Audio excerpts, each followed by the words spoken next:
মানুষ উপদেশ দিতে আসে, সং দিতে নয়। পথটা যখন একাই চলতে হবে, পেছনে কে কি বলল সেটা শুনে কোনো লাভ নেই। কারণ নিজেকে ভালো রাখার দায়িত্বটা কিন্তু নিজেকেই নিতে হবে। So hello everyone, good morning, আসসালামু আলাইকুম। আরও একটি নতুন দিন, নতুন সকাল, বৃষ্টি ভেজা সকালের সাথে তোমাদের সকলকে জানাই ওয়েলকাম আমার এই সিম্পল লাইফস্টাইল ব্লগে। তো দেখো, সকালের আশেপাশে কাজগুলো কিন্তু সব সেরেই নিয়েছি। তারপরে যা প্রত্যেক দিনের কাজ সেইগুলো তো সব সেরে নিতেই হয়। তো মোছামুছি সব করে নিয়েছি। আর ব্রেকফাস্টে বানিয়েছিলাম আজকে পরোটা বানিয়েছিলাম, আর একটু মটর ভিজিয়েছিলাম গতকালকে রাত্রে, মটর আর হচ্ছে গিয়ে ছোলা, মানে ছোলার ডাল। তো ওই দুটোকে একসাথে কিন্তু একটু ঘুগনি বানিয়ে নিয়েছিলাম আর করেছিলাম পরোটা।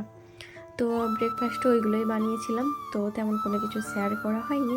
তো বাসনগুলোকে আবার ধুয়ে রেখে দিলাম। আর দেখো, ভাত বসালাম, ভাত এইদিকে তো হচ্ছে, তারপরে দেখি না সবজিওয়ালা এসেছে। আমাদের বাড়ির সামনেই সবজিওয়ালা আসে, তো ওখান থেকে সবজি নিয়ে নিলাম। তো সবজির মধ্যে দেখো কি নিয়েছি কাঁচা লঙ্কা, আর নিয়েছি শসা, আর নিয়েছি বেগুন, নিয়েছি উচ্ছে, আর নিয়েছি কাঁকরোল। তো এই হচ্ছে আজকের সবজি বাজার। আর তোমাদের দাদাভাই নিয়ে চলে এসেছে পেঁপে নিয়ে এসেছে, লাউ ডাঁটা নিয়ে এসেছে। পেঁপে লাউ ডাঁটা একটা মানে মাখো মাখো করে তরকারি রান্না করে নেব। তো এই যে দেখো, সব সবজিগুলোকে ঝুড়িতে করে নিলাম। তারপর এইগুলোকে সব এখন বানিয়ে নেব। আর আমাদের বাড়ির সামনেই আবারও এসেছিলো মানে মাছ নিয়ে। তো মাছ অনেকগুলোই ছিল, তেমন কোনো কিছু নিলাম না। মাছের মধ্যে নিয়েছি আমি চিংড়ি।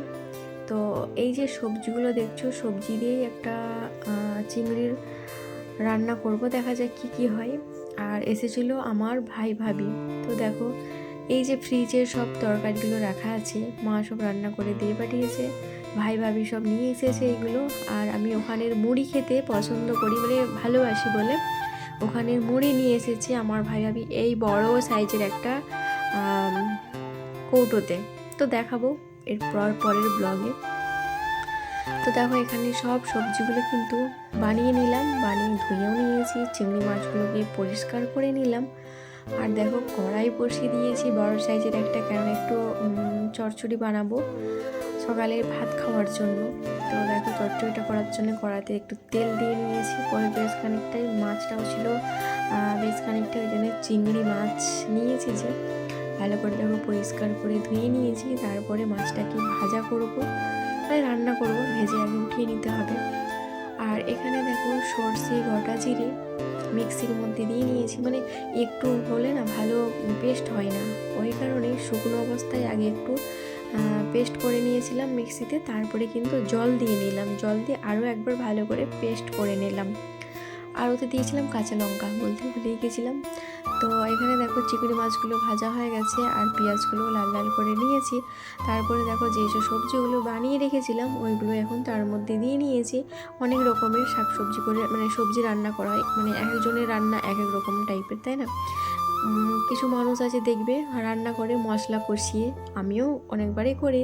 তো আজকে ভাবলাম প্রত্যেকবারে তো মশলা কষিয়ে রান্না করা হয় শাক সবজি বলো, এবারে দেখি যে মাছের সাথে এটাকে আগে দিয়ে নিই, দিয়ে তারপরে ভাজা ভাজা করে নিই, তারপরে কিন্তু মশলাটা দেব।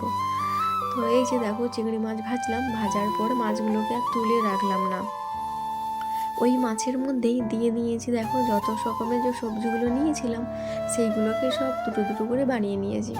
তো ওইগুলোকেই কিন্তু চড়চড়ি করবো। এই যে দেখো, সর্ষে পেস্ট করে নিলাম। তো এই সর্ষেটাকে যদি এইরকম সাইজের একটা মানে এতে ছেঁকে দেওয়া যায়, তো সর্ষের পেস্টটা ভালোই হয়, মানে যে এইগুলো থাকে ওইগুলো বেরিয়ে যায়, আর সর্ষের পেস্টটা চলে যায়, তাই না? তো দেখো, এখানে আমি কিন্তু বড় সাইজের একটা ছাঁকনিতে ছেঁকে নিয়েছি সর্ষেটাকে। আর করবো টমেটোর মানে টকের ডাল একটা করব, মুসুরির ডাল আর হচ্ছে টমেটোর দিয়ে। তো এই যে মুসুরির ডাল টমেটো দিয়ে নিয়েছি, দিয়ে একটু হলুদের গুঁড়ো, একটু লঙ্কার গুঁড়ো, লবণ দিয়ে ভালো করে একটা সিটি দিয়ে নেব। একটা সিটি দিলে মানে ডাল সিদ্ধ হয়ে যাবে। আর এখানে দেখো, আমার চচ্চড়িটা হয়ে এসেছে, আর একটু কিন্তু মানে এর ঝোলটা একটু মরবে, এতটা রাখবো না, একটু মানে মাখো মাখো টাইপের করবে, তো আর একটু ঝোলটা কমিয়ে নেব। আর এইদিকে দেখো, ডালটা তো সিদ্ধ হয়ে গেছে। এখানে ফোড়নে দিয়েছিলাম গোটা জিরে কয়েকটা দিয়েছিলাম, বেশি ছিল না বলে, আর দিয়েছি পেঁয়াজ। রসুন দিলে যদিও ভালোই হতো, কেননা টকের ডালে একটু রসুন দিলে ভালো লাগে, তো রসুনটা আজকে আর দিলাম না, স্কিপ করলাম। এখানে দিয়ে নিয়েছি এই যে বললাম গোটা জিরে, আর ঝিরি করে পেঁয়াজ কুচিয়েছিলাম, ওই পেঁয়াজ কুচোনো। তো এইগুলো দিয়ে আমার ডালটা হয়ে গেল। ডালটাকে দেখো এখন এই যে বড় সাইজের একটা জাম দেখতে পাচ্ছ, তো এটাতেই কিন্তু বের করিয়ে নেব ডাকে, এই কারণে কেননা প্রেশার কুকারে আরও একটা কিন্তু তরকারি রান্না করব, ওই কারণে ডালটাকে দেখো এটার মধ্যে বের করে নিলাম। আর তার মধ্যে তেল দিয়ে নিলাম, কুকারটাকে একটু ধুয়ে নিয়েছি ভালো করে, ধুয়ে দেখো তেল দিলাম। তেলের মধ্যে আলুগুলোকে লাল লাল করে একটু ভেজে নেব। অন্য আর কড়াই বসালাম না, কেননা এটার মধ্যে রান্না করব। তো ভাবলাম এটাতে একটু গরম করে নিই, এর মধ্যে পেঁয়াজটা ভেজে তারপরেই কিন্তু রান্নাটা করে নেব। আর এই যে দেখো আলুগুলোকে দিলাম, আলু আর একটু লবণ দিয়েছিলাম, একটু হলুদের গুঁড়ো দিয়ে